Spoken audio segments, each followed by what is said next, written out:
Jackie Mazzucato here, and this is my Thursday cook-up. Today we're going to do a lamb biryani, and I've been working on this recipe for quite a while. What we're going to do is, I'm actually going to put away the traditional mortar and pestle today because I've got a lot of sort of seeds and things like that I'm going to use the spice grinder to actually grind today. Now the reason I like making these curries, as you know, from scratch is so that you can balance the flavours to what you enjoy. So you can make it as spicy as you like or as flavoursome as you like. So I'm going to need 2 teaspoons of coriander seeds, 2 of cumin seeds. Now, we like ours a little bit spicy here in the One Nut Food Nut House, so we're just going to add 1.5 of the Kashmiri chili. This one here is my garam masala, and I always have this already made up in the cupboard. It's a great one just for sort of throwing together with things. Looks like I'm going to need to make some more. A teaspoon of fennel seeds. They're going everywhere. And just 1/2 teaspoon of peppercorns there. I'm going to put in about 5 or 6, or maybe sort of 4 or 5. I think it's 4 or 5 there. 4 or 5 cloves. Now some people don't like this one, and you know, if you don't like it, leave it out. But I'm going to add 2 star anise. Ooh. It's a very licorice type smell, and I really like that. And probably cardamom pods, I reckon about 1.5 teaspoons of those. Now, with this particular curry or this particular recipe, we also have some of the other spices like cinnamon and nutmeg. So a teaspoon of nutmeg. I'm going to break the cinnamon stick in as well. And then off we go. Really smelling.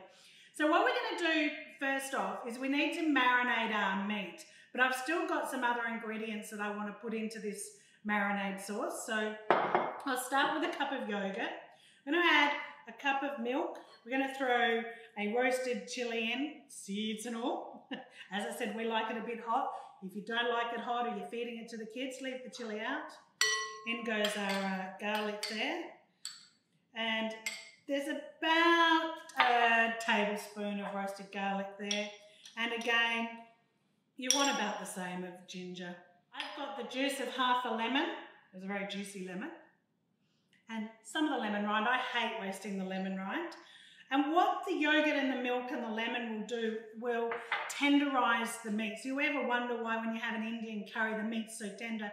Often it's because they're cooking with dairy and also the lemon juices. I've probably got about a quarter of a packed cup of coriander there. Some beautiful mint from my garden. And about 10 to 12 to 15 dried apricots. And that's going to bring back a tang. In goes our spice mix. I'm just going to mix that together to start with, and then I'm going to get my stick blender out and I'm going to blend that one in. Okay, so we're just now going to add that all beautiful, beautiful marinade. Lots of flavour to our lamb. I'm going to cook today in the really heavy cast iron pan, and the first thing we're going to do is roast off the onions. Now we want to sort of swelter those off and cook those off very, very slowly on a very, very low heat, because we don't want them to go black, but we do want all that sweetness of the onion to come out. And the smell in this kitchen's amazing. These onions are now really softened and really quite soft. And I'm just starting to get a little bit of colour on the bottom of the pan. So you'll notice that it won't take very long from here. Onions are beautifully, beautifully caramelised off. So what we're going to do is take those out the pot now. Look at the colour you've got. Don't be tempted to take these off too early. You want them to get a little bit sort of crisp, but you don't want them to go black. Because, believe it or not, that is 5 onions.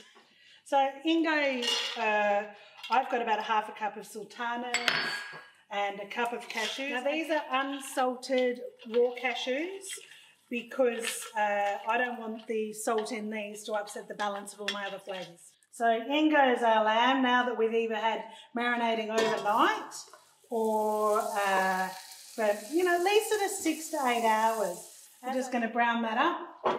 I've got 3/4 cup of beef stock there. You can actually use water. This does have enough flavour for you to use water, but just a little bit more flavour in with the beef stock.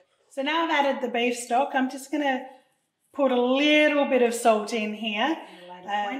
We're now going to add back sort of half of those onions, and then as I said, we'll reserve the rest on the side for our garnish. Stir that through and then bring that back to a boil, and then I'll turn it right down, let that simmer with the lid on for half an hour. Okay, so our lamb has been cooking away and we've got this beautiful lamb curry here. This is a good time to taste it and check your flavours are right and add a little bit more salt if you need to. I've just cooked off the rice. I haven't fully cooked the rice, it's only part cooked, but after soaking it for half an hour or so, I then put it on with lots of water on the stove, a little bit of salt, and boiled it for 5 minutes. And what we're going to do now is we're going to carefully put this across the top of the curry. There's about 2 cups of rice here, and that'll be enough to cover the top of the lamb curry. And then what will happen is as the steam rises up from your curry as it's in the oven, it will cook the rest of the rice. And then what you're going to do is take that out of the oven and just let it sit for a little while with the lid on, just for 10 minutes or so, just to make sure your rice is nice and fluffy. I'm going to show you that. So you can see here, it's not submerged in the curry sauce. It is actually just sitting nicely on top. So what we're going to do now is we're just going to pop our lid on, and if you want to get like really authentic, what they would do is they would seal the side of the lid just with some flour and water dough. I haven't done that today because these are really heavy pots and really heavy lids. So into the oven for 40 minutes, the potato. We're waiting for this big burst of steam. Oh, wow. The smell, it looks like. So you can see all of our rice on top, all beautifully cooked through. And all we're going to do now is stir that beautiful, beautiful curry together. And we're going to plate some of this up. The smells in the kitchen are amazing. Look at that. Can't wait to do it. What we're going to do here is just fluff it up a little bit. Just sort of spread it on the plate. And then those beautiful garnishes that we prepared earlier, the caramelised onions, just going to spread that one across the top. Spread those out. Remembering that that's what we saved, that we put half of that in the curry sauce.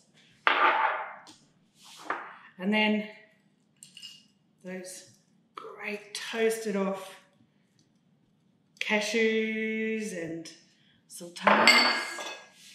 Beautiful little bit of coriander. Let's have a go. I think I'm in absolute heaven. That is just so great. All right. I am yum. I'm going to leave you guys.